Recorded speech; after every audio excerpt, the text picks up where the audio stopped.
All right.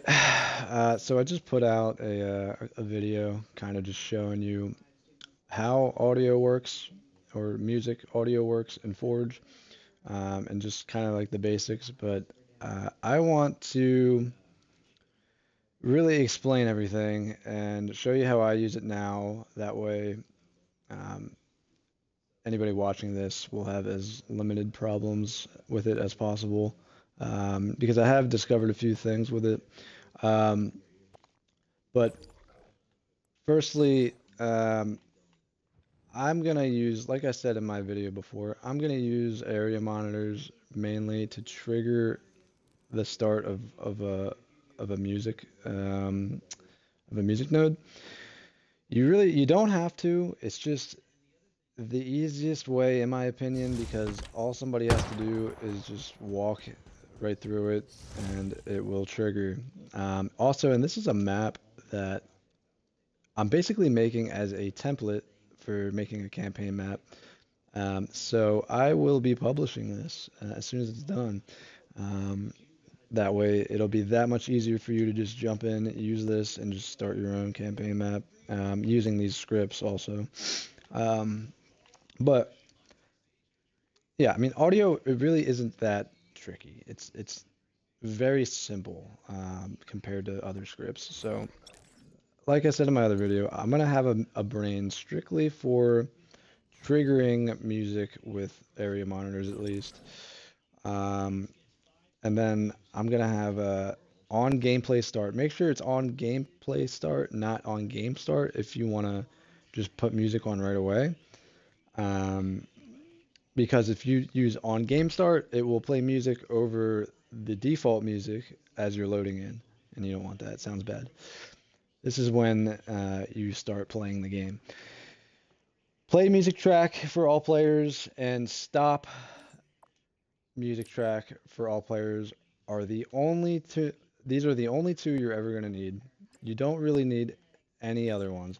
Don't worry about all this other stuff. This is just ignore it. For clean audio, for music at least, for a campaign map at least, these are the only two you're going to need. Don't worry about any of the other ones. Now, what I've recently discovered is 10 is going to be the magic number for pretty much every time you place one of these, no matter what, whether it's a play track or stop track. Um, you're just always going to want to use 10 because it allows for the smoothest transition as well as it doesn't really cause any problems as far as not playing it and not stopping it.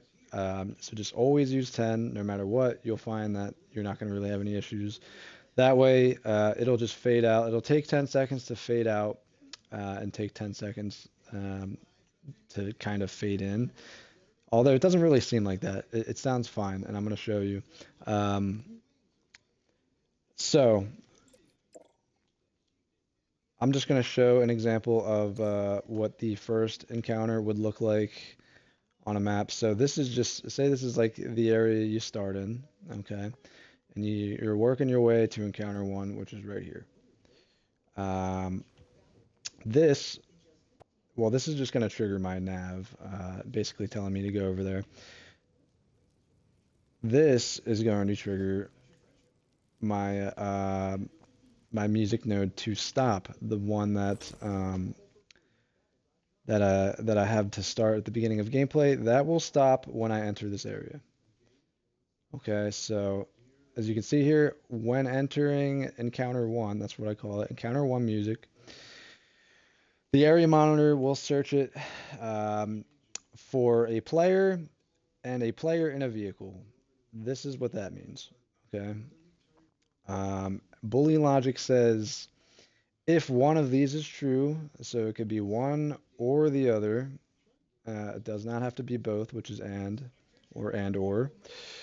If that condition is met, then when either of those two enter the area, we'll first delete that pointer so it doesn't trigger a second time, and then we will stop music track for all players. Again, this is stopping the track right up here that starts at the beginning of the game. Fade time in 10 seconds, fade time out 10 seconds. Always use 10 seconds. And then if you want to just play another track right off this node, you can do that rather than entering another area. You're just going to want to add in a wait for 10 seconds just because that's how long it is here. Um, you could even use like 11 just to be sure it doesn't overlap, but it's not really necessary. Um, Play music track for all players right after, um, and it'll just start playing the other one. So you can even just have a script as easy as this. Okay, so when you enter your encounter music pointer, it'll just do both of them. Okay, so, and I'll demonstrate this in a second. But so let's go ahead and do a little test just to show you. Anytime you're loading in like this on your Forge map, just give it a little bit to think and kind of just process everything and load it. If you just start it and just like run straight through everything, it may not work properly. So keep that in mind, which is why sometimes you'll notice your script working in Forge, maybe not working in Forge, working in custom games and not working in custom games, etc. So we've given it plenty of time to load, so we'll walk through here. That's my nav marker. It'll tell me to go this way. That's my music, so it's going to start fading out. And then this, I didn't finish this one yet, so ignore that. This is going to spawn in the AI.